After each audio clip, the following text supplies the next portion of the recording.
might have heard from people being in someone's shoe, but today let's talk to somebody about actually the person who has been with someone's shoes. So thank you, Yassmine, for being here, and also thank you for making the organic laugh in the second cut also, because we rolled back it again. So before we start off with the conversation of why we are having this podcast, I really wanted to know, what are you up to right now? What's happening personally? Oh, personally. So right now I'm in India. I'm in Pune. It's my first time. Loving it. Everyone is amazing. It's a beautiful experience. Meeting with some of my colleagues, new folks. It's just beautiful journey. So yeah, that's what's happening now. So correct me if I'm wrong. There has been a lot of, I would say, migrations, or you have shifted from places that differed in culture, in tradition, in languages as well. Absolutely. And with that, things also changed, the way you live, the way you perceive things. How has that journey been? Like, where did you start it off, and then where are you finally settled right now? I will start from Paris. I have lived a while also in Morocco as a kid, and majority of my life was in Paris. And I moved to the US in my late 20s with my partner. The culture in France and in Paris particularly, and the Midwest in Chicago, it's different. We don't approach things the same way. In France, we kiss people. In the US, we hug. So I had a lot of cultural differences, but it has been a beautiful journey where I have learned to appreciate the differences. As everyone, when you are in your own comforts, in your own bubble, you have a lot of cliché about the other. You don't know what's behind. You just have whatever you have heard or watched or was communicated to you. But traveling and being abroad have shifted completely the way I think, the way I see people, the way I approach society in general. As you were a part of French culture for the majority of the time, and then you shifted to US, and generally it's taken that French have kind of, I would say, a very strict perspective on things. And then in US, it's more of a collaborative environment. People appreciate different perspectives. So that transition, because you have been there for a majority of time, did that took time for you to, actually understand, everybody can have different perspective, and it's their choice how they think, maybe personally or maybe professionally? So that's for sure. There is a huge difference between both countries. In France, it's way more traditional, and we have a hierarchy, even in the language. The way we will talk to someone more senior or that we don't know, we will have a specific word for it. There is more hierarchy in general. Also, when I was in France, my last 4 years were I was working for a bank. So you add even more pressure with it's a very old environment, and it adds more extremism to everything is very well set and settled and clear, and who does what and when and why and who. So that was very hard for me not hard, but very different going from that environment to the US, where you have just more flexibility. People are globally more welcoming and have less questions about what's your background, and that was for me a big difference.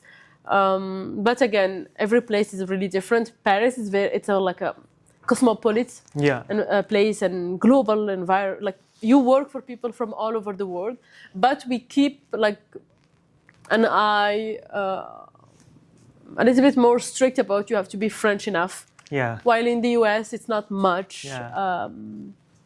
It's not that important. Yeah.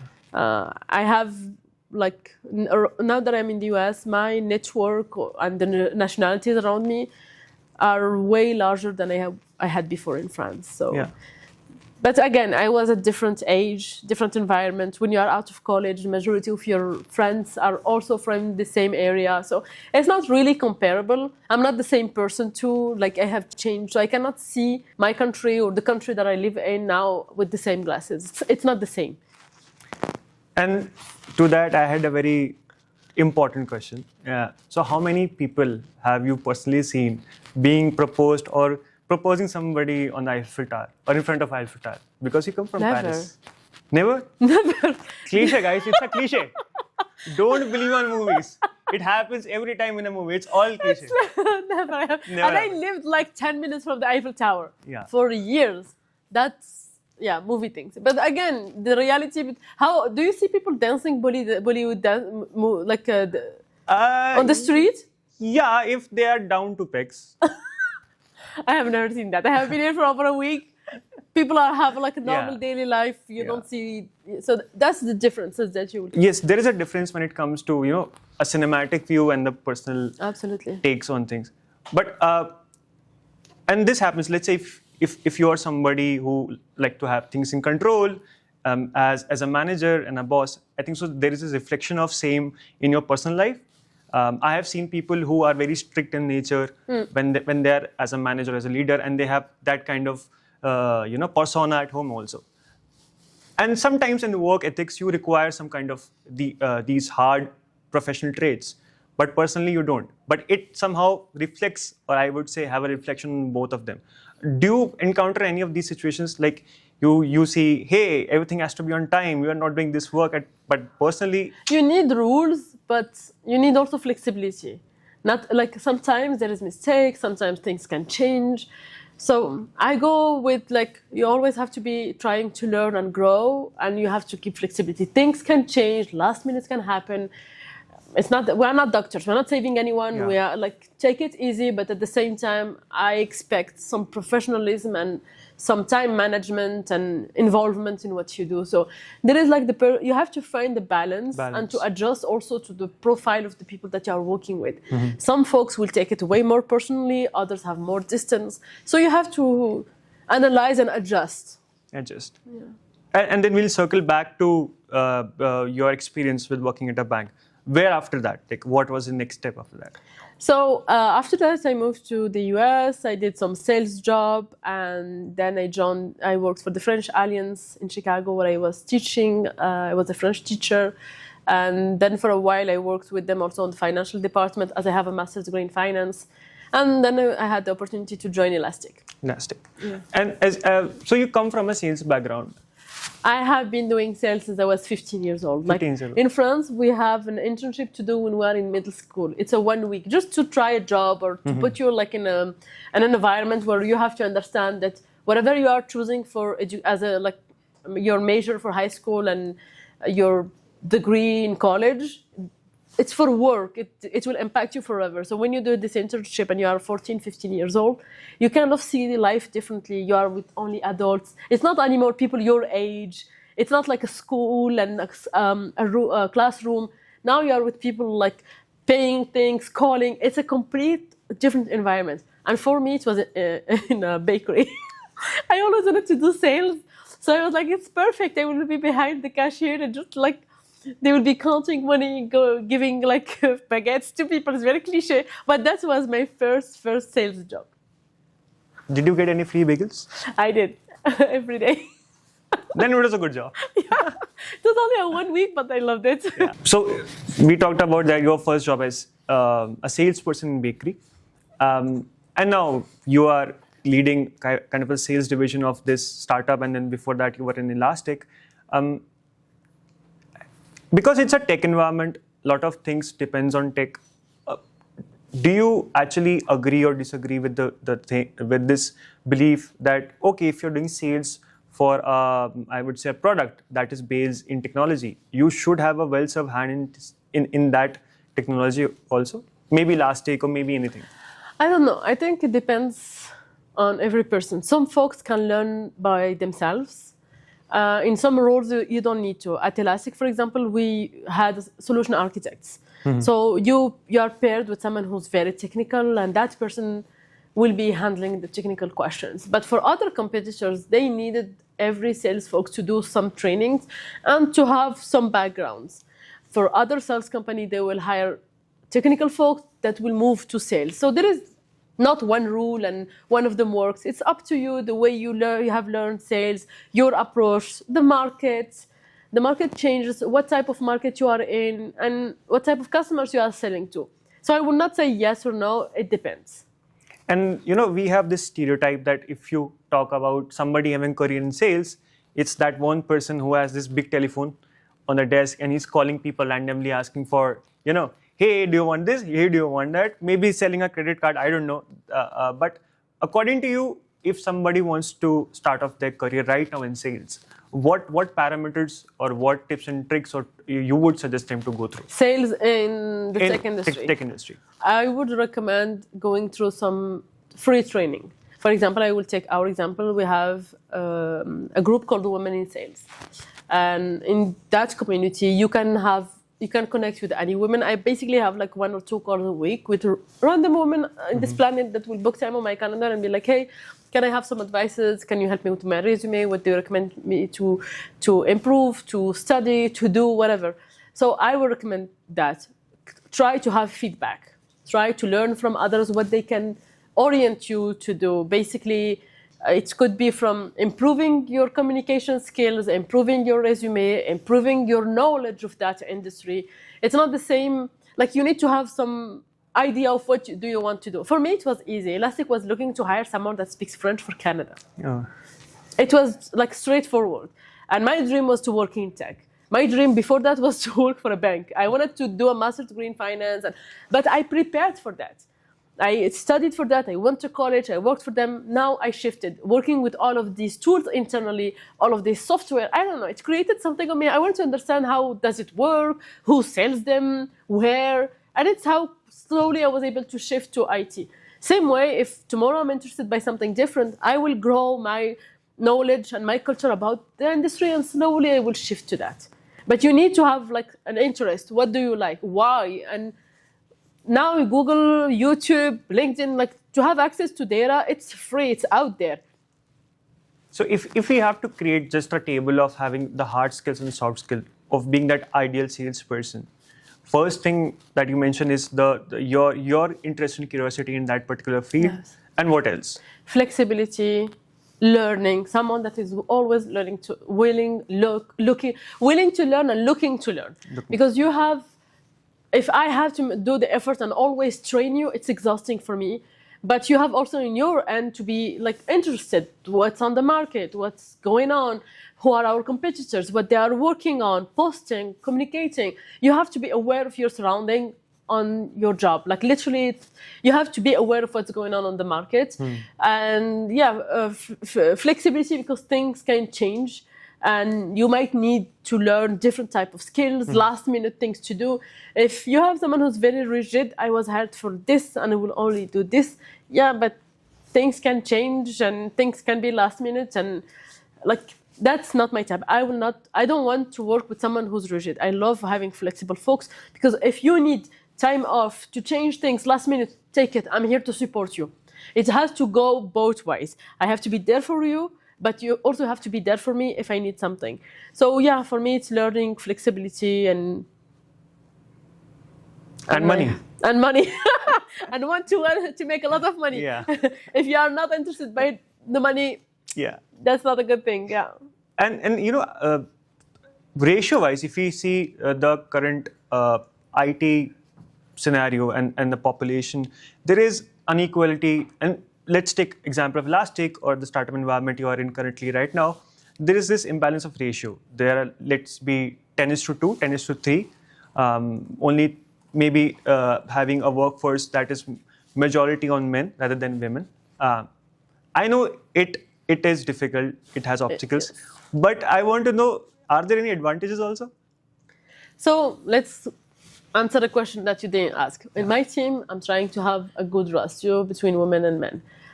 We don't add the same view, skills, and critics and support to the team. We are different, so having both sides is very important. So from the engineering or from the sales, I try as much as I can to have both representation.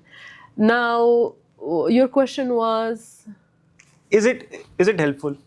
What do you mean by helpful? Because suppose that you are working in an environment where, suppose that if you work in an environment where the majority of the women working there is less, so you sometimes get an extra hand when it may be clearing doubts or understanding sessions. Like even if I'm a junior in a team and if I'm new to that environment, people support me because Absolutely. I'm a junior. Absolutely. So that does that happen also in It does sales? happen. We have a beautiful team where we have like some folks that are 5 years experience and others that have joined last month. Yeah. And we do like how we call that? Like peer conversations, mentoring yeah. and pairing. Yeah, absolutely. Making sure that every time we have someone new, we add more content to our onboarding to make sure we support. We want you to feel good, happy, and that you are taken care of. So for me, when I started working at Elastic, my first month was so stressful because working for a tech company, something that I don't understand, I felt alone in my stress, and it was working from home. So during COVID, it's not like when you're at the office and you see everyone and you kind of can connect and observe and, Yeah. at least manage your emotion. I was alone at home behind my screen and just like feeling overstressed because it's okay. Like having a one-on-one with someone that mentors you, it's only 30 minutes a day. Yeah. When you work from the office, you have everyone for 8 hours with you. It's not the same. So now we are in a hybrid environment. I'm not with, like, some folks of my team are remote, some of them are in Chicago, but even though we meet maybe twice a week, so the rest of the time they are completely remote, I need to make sure that they feel safe, they feel supported, they feel that they can book time on my calendar, they understand what we are doing. So yeah, we do have our one-on-one team calls, like work a few times a day where we just meet and work together, how we prospect, who needs us, what's going on, which events, everything. You have to make sure that your team feels supported. We are all together on the same train. Talking about back to sales again. So if you work in sales, and there is a lot of consistency that is required in the field. What is that out-of-the-box approach that you personally applied that helped you? Sales, you either love it or you hate it. Not everyone is made for sales. You need to have like a love for the process, for people, the strength, the mentality, to not take the no personally. Not everyone can handle having no to your face multiple times a day. So yeah, I think that's what keeps me going. It's just I love sales. I love presenting. I love when I'm convinced with what I'm talking about, and I'm really passionate. So whatever I do it 100%. I'm all in, and yeah, this is how it has been since I was a kiddo, and it's been successful so far. So. And people do confuse two things generally. They think being exceptionally good at a language, let it be English, let it be French, is similar to being a very effective communicator. Oh, no. What do you think? What is the difference Communication, some specific skills. When you learn how to manage your voice, the tone, adapt to the person you are talking with, and the vocabulary is not the same when it's like a very young, like dynamic vibes, and someone more senior and traditional. Like you have to adapt. So this has nothing to do with sales. Like this is, or speaking a different language. Doing sales in English has nothing to do as in French. Like it's completely different approaches, cultures. It's just a different environment. So is sales more about understanding the audience that you're targeting? You have to have a good product. Yeah. You have to love what you are doing, like what you are selling. You have to. If you don't feel that it's something good, you will not be good at selling it.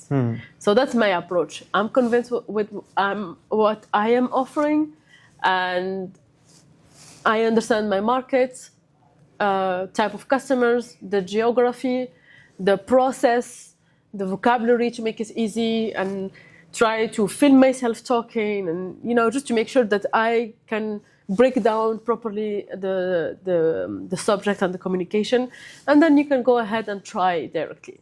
But there is not one way of doing one perfect solution. This is how it works. That type of tricks does not work. You have to try to repeat, to adapt, and you will make it happen. You have to be convinced. So right now, you're not only taking care of the sales, but also managing teams. Cross-platform communications, cross-team communications. How do you take care of it? Like, what is your, I would say, map when you talk about leadership, or how do you manage it? So I try to hire people that are smarter than me, have better skills than me, that can add a true value. You have to be humble and hire people that really can add something specific that you are looking for, and that have really different skills. So in our situation, we work remote for some folks. So we have our daily or weekly call. The minimum is a weekly call, where we sync, we make sure we are all updated, at the same page, make sure we keep notes of everything. And that would be like the main thing I can think of. Having a good open communication and thinking on one-on-one. When something is not clear, I will pick up the phone or ask you if you have 15 minutes and, hey, I did not understand this or what's going on here. But you have to take time to be like, okay, here is something I'm not sure about it. Let's make it clear and move the things out of our way. So that's how I usually operate. And I try to make like a very strong relation with everyone. I really trust them. They trust me, and this is how we can advance together. And if we talk about just this statement that your product should be so good or should be so serving to the audience, the target audience, that you don't need a sales team to do so. Would that be a right? Good for you. You have like less. Like, I don't think it's possible, but why not? Because then, if you have a product that can sell itself, if you add sales folks, you will sell twice more. So it's up to you. You can decide I want a very slow growth, or you can. I don't think there is any bad or good answer. It depends. Every situation is different. Every market, every country, rules. Like there is so many things to take in consideration before taking a final decision. But that's about sales. That's about your, I would say, professional interest. What about your personal interest? Like, what do you like to do in the calendar free time? So I do improv in French and English. I'm part of an improv team called Frog Prov, based out of Chicago. So we meet once or twice a week, and we work together. We have shows, and so once a week we have an improv show somewhere in Chicago. So what are these shows like?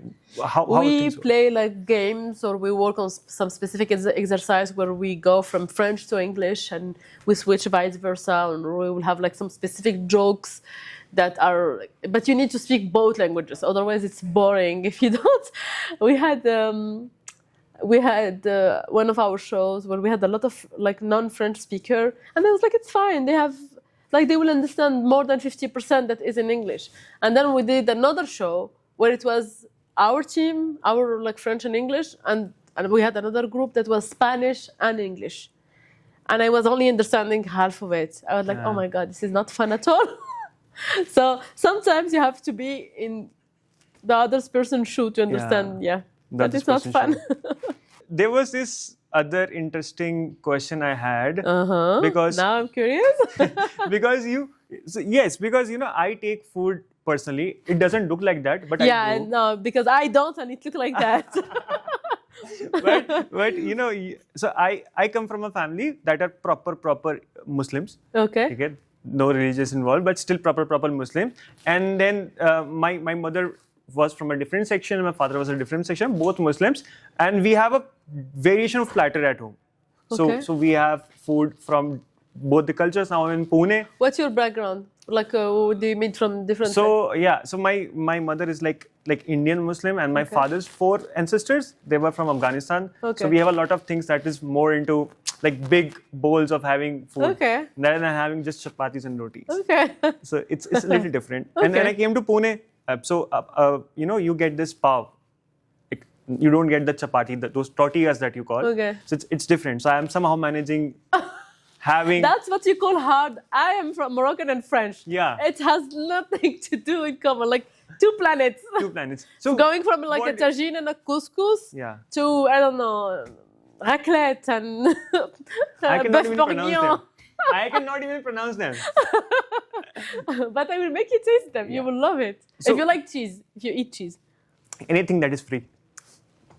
So, what is your, like, if we in India, we have this one tag that's called Sunday brunch. So, it's a kind of an emotion where, what's your comfy food? What's your safe food? So, here's the thing. I usually, like, this answer has nothing to do with where I am right now, but I usually go for Indian food. Oh. Because it's just easy, balanced, spicy, but not too much. I just love it. And you can ask anyone in Chicago. When we meet, we go for Indian food. So for them, it's not fun, but for me, it's my favorite food. And usually when like I'm working from home and I need a break, I will go buy my food. I will go to the Indian restaurant. And So what is your favorite Indian food, and what are some of the, your favorite joints in Chicago? my favorite what in Chicago? Joints, like Indian food joints or restaurants. So to not name any brands, we have a lot of choice in Chicago, but one of them offers like the prata, and you can have whatever you want inside. So I will usually have like chicken tikka masala and have whatever you want. Like every time, it's like basically like a salad bar. And so it's more of a Subway in an Indian style. Yeah, it's like Americanized.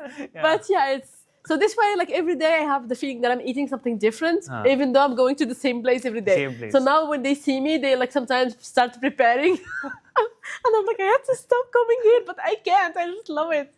So yeah, I'm a biryani person and a tikka masala. Oh, so which kind of biryani? Oh, anything. Just give me something to eat. Now I'm starving. Now I'm thinking about it. Now I want to eat. So do you like biryani the way it's made, or you want to add maybe curd? No, traditionally here. I had it also here a few times by myself. I went to the mall and I did my things and I stopped at the restaurant and I was eating by myself. So I was like, maybe people think I'm lonely, I have no friends. But in France, you can go alone to a restaurant and eat by yourself. It's culturally normal. In the US, it's not. Yeah. It's really awkward. So I don't know about here, but I have done it. No one cared. So I was like, cool. I can keep eating by myself. So you're like a spoon person? No, hands. Morocco, we eat by hands, so I can do both. I can adapt. And you have traveled through countries and you have your relatives, your friends, all there.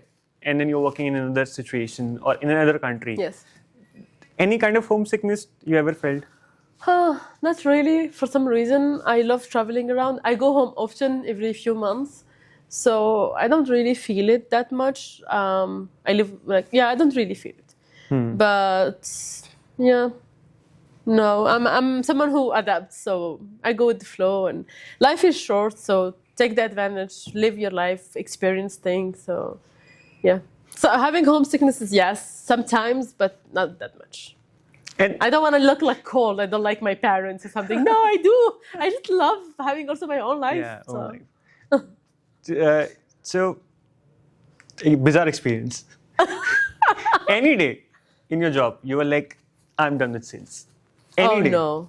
Never? No, never. Even if I somebody will is... die selling. Yeah, no, I don't think so. I tried for a while to move to more of a technical role, but it was one of the hardest experience I ever had. I really didn't like it. Trying to learn how to code or whatever technical, it's boring. I can't. I just don't like it. I love talking about it, but I don't want to do it. I don't love it. But talking to people, sharing, connecting, that's what I love to do. Yeah. And then you shifted from a mid enterprise company like Elastic to like a smaller company or a startup based environment. What is those cultural differences you felt that were good in nature, or maybe you wanted, hey, let's bring that culture here also? So I would say more organization. It's something that I'm trying to add here. More structure, making sure, we were talking about the calendar, the organization, making sure there is more transparency. We think more often. We make sure that we are always aligned. That's something I like from a big company. But from a startup, what I love is the fact that we can try things. It's easy to knock on a door and talk to someone. Like, that's something I really love. So yeah, I would say these are like the big differences. You have more room to try different things. If you like to be, I was thinking about the example of an eagle. I went once to a zoo in Chicago, and they had like such a beautiful eagle, and he was like closed in a small cage. And I was like, wow, this is how it feels to work for a big company. It was so weird. But I felt like, yes, I was like not free to try to grow, to communicate, I don't know, just being able to experience things. Now in a startup, that's what I can do on a daily basis. I wanted to be working on my blog. Next day I'm doing a live event. I'm going on, like every day there is something happening. We are working on a new project, on a new product, and everything, something is happening. So when I wake up, I don't feel I'm working anymore. Every day I'm excited, I'm happy, I love the people that I'm around. I don't know, it's just different. It's not a job. So for some folks, working for a startup, it's a lot of stress because they don't like having to do different things. For me, it's my paradise. And experiences-wise, so this is more of like, I would say, things you want to do professionally or maybe personally, if sales is something that... It's attached. I'm one person. Yeah, attached. What impacts me in my work place will impact also my private Personal life. So yeah. Any bucket list, like apart from improvs and boxing?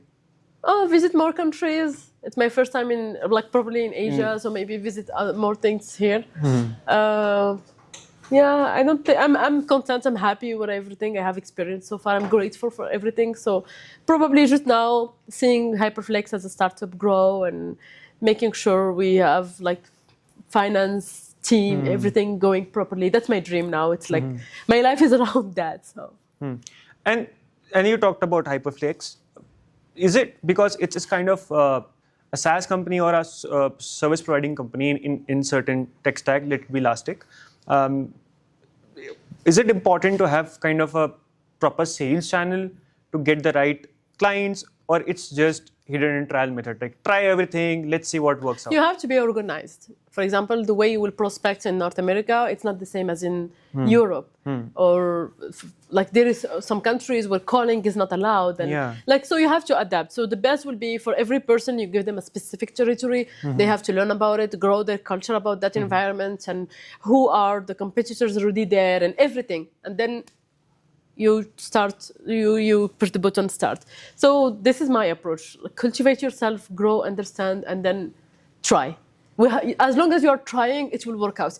Bharat used a beautiful example the other day of like a dog calm on the outside and always paddling on the inside. That's how I see things. I try as much as I can to keep things calm. I'm someone who's really like passionate, so sometimes emotionally I can be super happy, super sad. Like I'm a human, I'm alive. Like this is how I operate. But I will always keep pushing, always trying. So that's my philosophy. Keep trying. Keep trying. Any new food you want to try now, especially in Indian cuisine? Food I want to try. Oh, this is a very good question. I don't know. I want to say like more of Asian food, like Thai and Chinese. I'm not really well educated on that, but I'm someone who likes very like cooked sauce thing, and that's very desi and North African. So yeah, I don't know. Yeah. Are you interested in Bollywood? That's a very direct question. Yes, I am. But only on the music side. The movies are very long. Very long. And yeah, I don't think I have like a TikTok, like a 10 seconds concentration. So 2 hours, I can't. It's too long for me. But I do love the music, and I'm a huge fan of Noura Fatihi because she's also Moroccan. Yeah. So yeah, it's like through her, I was reintroduced to Bollywood music. Because when I was a little, like when I was younger, my parents used to watch a lot of things with Shah Rukh Khan, and so I was exposed to him, and I knew his name and what he, like some movies here and there. But Noura Fatihi reintroduced me again to Bollywood. To Bollywood, yes. And any favorite songs? Like if you can remember. Dilbar. She did a mix with the Moroccan singers. I don't know if you have heard about it, but she did a mix between Hindi and Darija, Arabic and French. Okay. So the three languages. I don't know if anyone knows about this song, but beautiful, successful. Yeah. And I think so. She also did a song that is also in with a singer, and that is also based on Morocco. I think we are talking about the same one. Maybe. Yeah. I think yes. The three guys and her. Yes. It's called Dilbar. Yeah. Okay. We saw. I'm teaching you. we saw it in a movie. Okay. And the context was very different. Okay. So there was a guy who was hunting down the protagonist, and in the middle of that, this songs appear. Okay. So it doesn't make any. I only know the song. So. Yeah. So any favorite movie? I know you don't like their long. I will not give any name because I just didn't watch a new one recently. My colleague Bhavesh, he recommended me so many movies. I'm like, yes, promise I will watch them, but this year. I'm adding them to an imaginary list. 1 day I will have time. Yes. But yeah, usually it's not my go-to. I'm not a movie person in general. Music or listening to podcasts or something, yes, but being in front of my screen and just watching something, I don't have that concentration. Yeah, it's more of it's not even a good concentration. Binge watching Don't say for that. Some people like it. binge watching for I have this friend who have started just watching videos on understanding taxation laws of US. I love that. I can watch that. Yeah, and I asked him that, why did you do this? He said, Curiosity. Just I need it for my own knowledge, for my to understand the world. He was watching it because they are longer than any movies. So they are, so he was like, I just want to watch something. Yeah. It has become my habit to be in front of screen. But sometimes when we watch something, but that can catch my concentration. Yeah, that's something I can be like, oh wow, and I'm learning, and it has something, I don't know. But a movie, I get bored so fast. Yeah, and and then everybody has this, and I have this story that I share every time when we'll discuss this later, and told to me by one of my dear friend. For me, that was a turning point. I take everything in that context. But for you, has there been any article, let it be book, let it be a quote or a podcast that you thought, oh, this is where I am revamping myself? So on my screen, I have something, I don't remember the exact quote, but basically, whatever happened, the most important thing is how you react to it. So life can be hard, can be amazing, but you have always to make sure that you adapt your reaction. You don't overreact, or just try to always adapt your reaction, because sometimes we might feel overexcited about something and it doesn't happen. Then we will go 100% on the other side, be super sad. Take things as they come and adapt your emotion, and that's how I usually try to go by. And the other thing is you have to always keep trying, keep trying, keep learning. Like when an opportunity comes to you, you have to be ready. It's not at that time you'll be like, okay, can you wait for me 1 year to go learn? Too late. There is 10 other folks that are ready to start. So always be preparing yourself. Always be learning, on like a learning mentality. Yeah. I'm growing. I want to grow for myself, and then more opportunities will come towards you. Yeah, I've heard this from my mother, and she says this in a very, I would say, very native Indian language, that first you tie the camel, and then pray to God that it doesn't run away. If you're not tying the camel and you're praying that it should not, obviously it would go. For me, this quote was by a Russian writer. I think so. He's a Russian writer, Francis Kafka, and he says, "If you're free, then you're lost." Yeah. So for me, it was like, yes, you need to have wisdom of speech. You need to have flexibility, but a direction. And be humble. And being humble. You never know who will be your boss tomorrow. You never know who you will depend on tomorrow. Be humble. Treat people the way you want to be treated, and things will go like as good as possible. Things can go wrong sometimes, but again, that's life. Be flexible. Try to understand that maybe that other person is going through something that you don't know. Don't take it personally. I have learned something from my previous manager, is to always think that person is thinking good of you. And it did help me a lot changing my perspective, because I used to be like quite strict with my calendar, with my time, and when things don't go properly, I will take it personally. But shifting that thinking to maybe like they have their own journey. Like kind of empathy. Yeah, have empathy and really go with that thinking that they think good of you. Because also for your mentality, you feel better. So.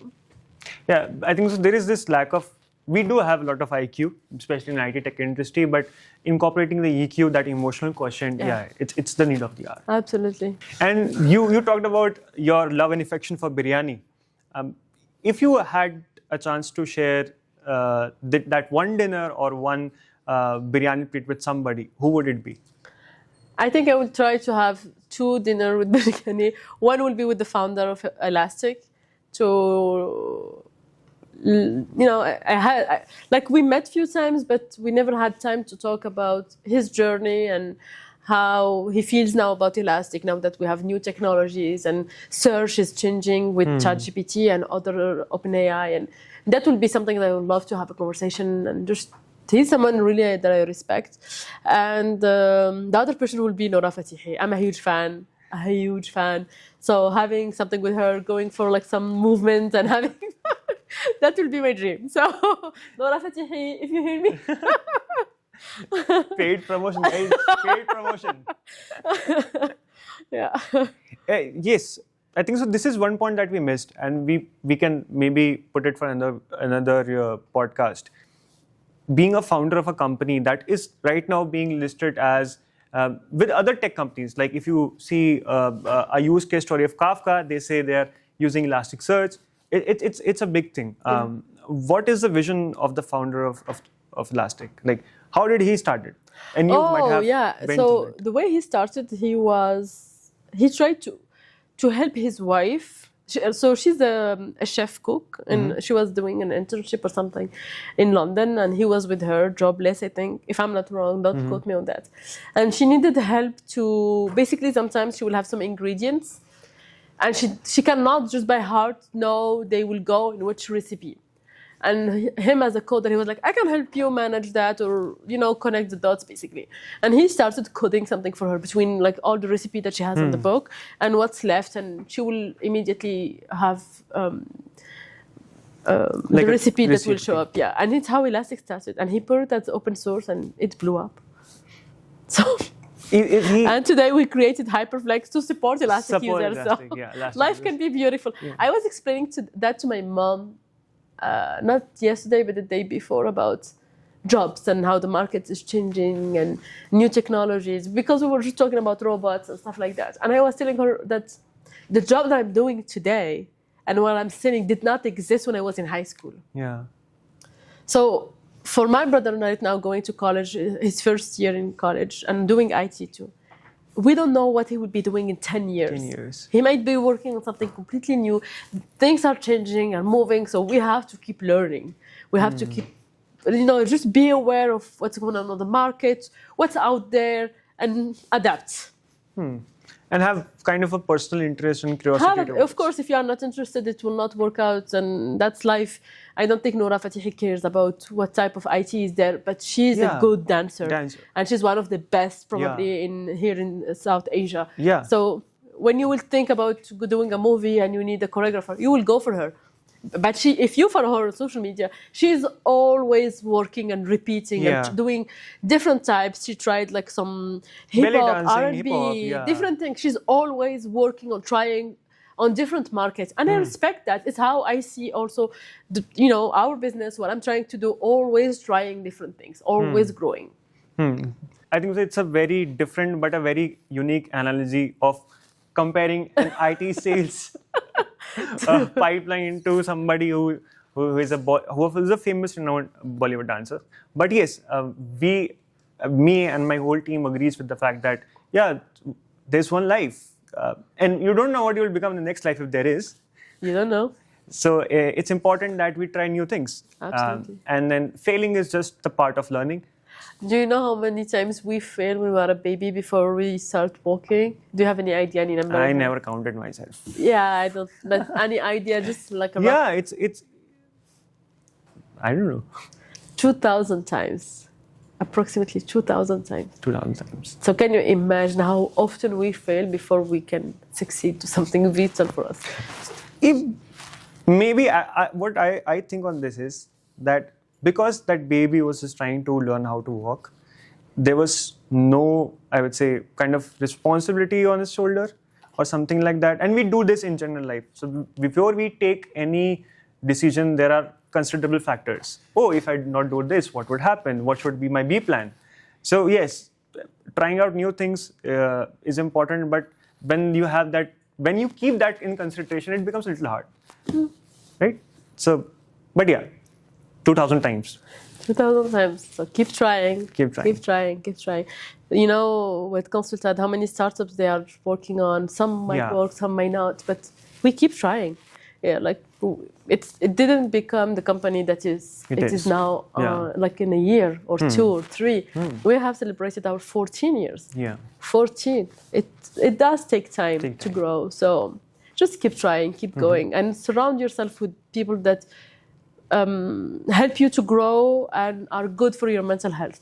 You need to also be in an environment where you feel that you are growing. Like, you know, a flower does not grow in a dark place. And it's the same thing. You need to have that light, that energy. And yeah, for me, I grow with knowledge. I can support the environment if I'm growing mentally. So some people, for them, the environment is more important than the growth. So you have to find your place and your path. Yeah. Yeah, I think so. On that, we could wrap up by the show motto. So we kept the name No More. Yeah. The No Show. That means knowing.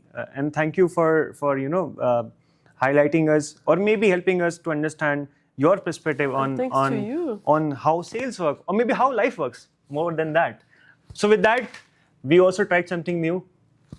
You can also try something new. Absolutely. Go on the YouTube icon. Try to click follow button if you can. But thank you for joining us today. Thanks to you for the invitation. And thank you guys. Thank you.